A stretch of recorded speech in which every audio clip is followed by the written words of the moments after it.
771 খ্রিস্টাব্দ মুসলিম সেনাপতি তারেক বিন জিয়াদের নেতৃত্বে বিজিত হয়েছিল স্পেন। এরপর দীর্ঘ প্রায় 800 বছর ধরে ইবেরিয়ান উপদ্বীপে গড়ে উঠেছিল ইসলামী সভ্যতার এক গৌরবময় অধ্যায়, যাকে ইতিহাস চেনে আল আন্দালুস নামে। কিন্তু 1492 সালে গ্রানাডার পতনের মধ্য দিয়ে সেই অধ্যায়ের অবসান ঘটে, আর মুসলিমরা বাধ্য হন এই ভূখণ্ড ছাড়তে। শত শত বছর পর সেই একই স্পেনে আজ আবার দ্রুত বাড়ছে মুসলিম জনসংখ্যা, রাষ্ট্রীয়ভাবে স্বীকৃতি পাচ্ছে তাদের ধর্মীয় অধিকার। আর কাতালোনিয়া আন্দালুসিয়ার মতো ঠিক সেই অঞ্চলগুলোতেই যেখানে একসময় ছিল মসজিদ আর মাদ্রাসার সারি। তাহলে কি সত্যি ফিরে আসছে সেই পুরনো ঐতিহ্য?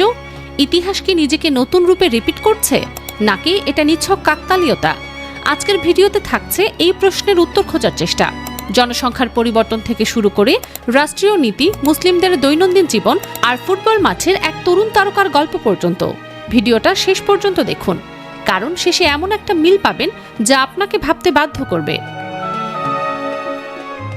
স্পেনে সাম্প্রতিক জনমিতিক তথ্য অনুযায়ী দেশটিতে মুসলিম জনসংখ্যা আনুষ্ঠানিকভাবে 25 লাখ ছাড়িয়েছে, যা বর্তমানে দেশটির দ্রুত বর্ধনশীল ধর্মীয় জনগোষ্ঠীগুলোর একটি। Union of Islamic community of স্পেনের একটি হিসাব অনুযায়ী এই জনগোষ্ঠীর প্রায় 82% এখন স্পেনের নাগরিক, প্রায় 38% শেকড় মরক্কোতে, আর বাকি প্রায় 20% এসেছে অন্যান্য দেশ থেকে। অর্থাৎ তারা আর শুধু অভিবাসী নয়, বরং স্পেনের সমাজের স্থায়ী অংশ হয়ে উঠেছে। কাতালোনিয়া, আন্দালুসিয়া এবং মাদ্রিদ অঞ্চলে এই উপস্থিতি সবচেয়ে বেশি দৃশ্যমান। বিশ্লেষকদের একাংশ মনে করছেন, অভিবাসন প্রবণতা আর নতুন প্রজন্মের বিকাশের ধারা অব্যাহত থাকলে আগামী বছরগুলোতে এই সংখ্যা আরও বাড়তে পারে। শুধু জনসংখ্যা নয়, মুসলিম বিশ্বের প্রতি স্পেনের রাজনৈতিক অবস্থানে এসেছে লক্ষণীয় পরিবর্তন। গত জুনে প্রধানমন্ত্রী পেদ্রো সানচেজ আনুষ্ঠানিকভাবে ফিলিস্তিন রাষ্ট্রকে স্বীকৃতি দেওয়ার ঘোষণা দেন, পূর্ব জেরুজালেমকে রাজধানী ধরে গাজা ও পশ্চিম তীরকে এর ভূখণ্ড হিসেবে।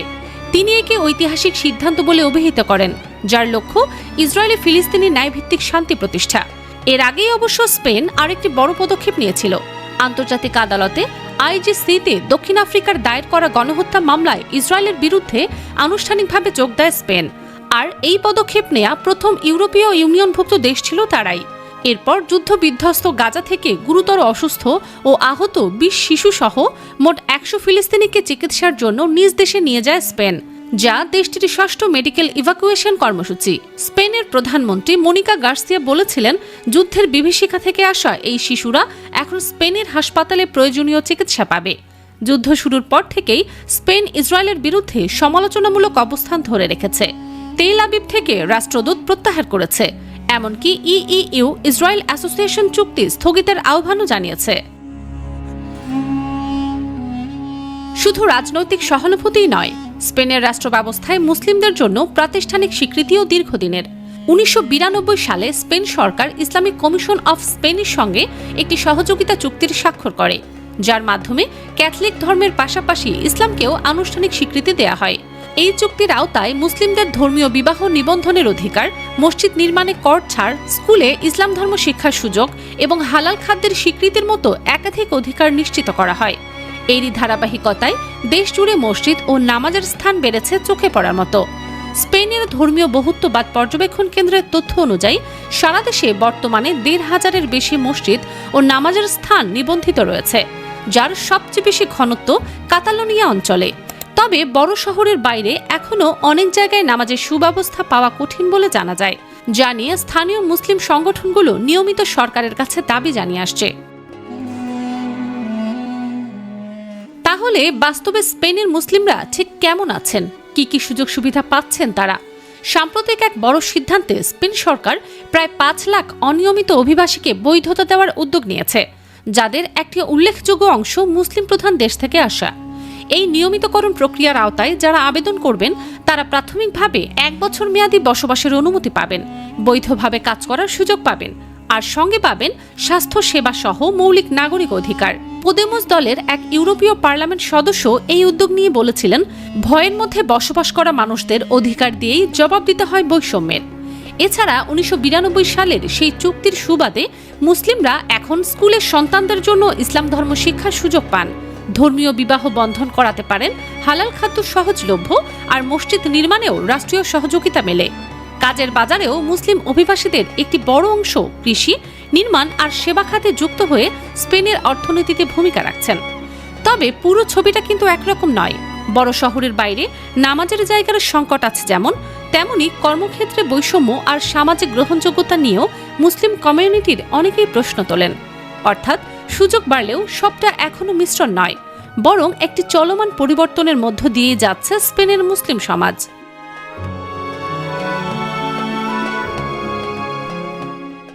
এই বদলে যাওয়া স্পেনের প্রতীক হয়ে উঠেছেন ফুটবল মাঠেও।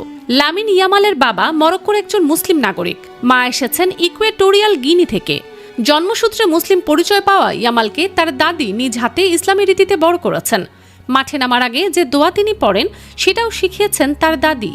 এবছরের রমজান মাসে তিনি স্পেন জাতীয় দলের ইতিহাসে প্রথম ফুটবলার হিসেবে রোজা থেকে ম্যাচ খেলেছিলেন। ক্লাব ফুটবলেও রোজা রেখে খেলার নজির তৈরি করেছিলেন তিনি।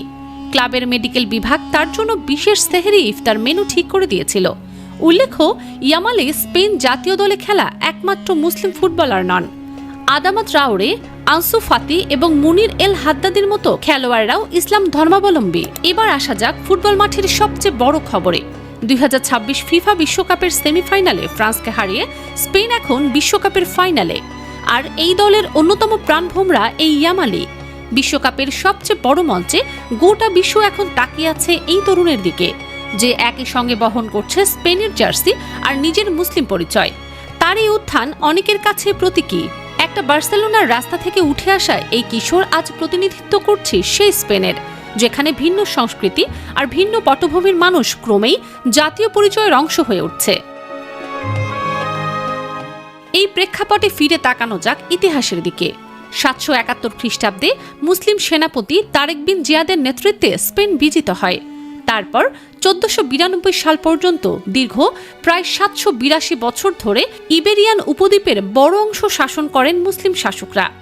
এই সময়টাকে ইতিহাসে বলা হয় আল আন্দালুস যুগ।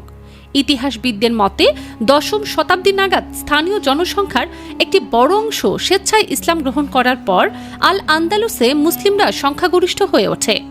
তৎকালীন অন্ধকারাচ্ছন্ন ইউরোপে এই অঞ্চল ছিল সভ্যতার বাতিঘর। একটা সময় এখানে গড়ে উঠেছিল প্রায় 700 মসজিদ, 800 শিক্ষাকেন্দ্র আর 70টি বড় লাইব্রেরি। কর্ডোবায় প্রতিষ্ঠিত হয়েছিল বিশ্ববিদ্যালয়ও। গণিত, জ্যোতির্বিজ্ঞান, চিকিৎসাবিদ্যা আর দর্শনে সেখান থেকেই উঠে এসেছেন ইবনে রুশদের মতো প্রখ্যাত পণ্ডিত, যার কাজ পরবর্তীতে ইউরোপীয় রেনেসাতেও প্রভাব ফেলেছিল। 1492 সালে গ্রানাডার পতনের মধ্য দিয়ে এই অধ্যায়ের রাজনৈতিক অবসান ঘটে।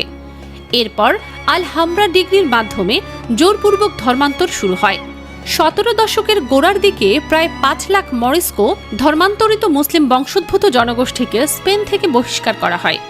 আজ কাতালোনিয়া, আন্দালুসিয়ার মতো ঠিক সেই অঞ্চলগুলোতেই আবার বাড়ছে মুসলিম জনসংখ্যা, যা অনেকের কাছে একটা ঐতিহাসিক কাকতালীয়তা মনে হতে পারে।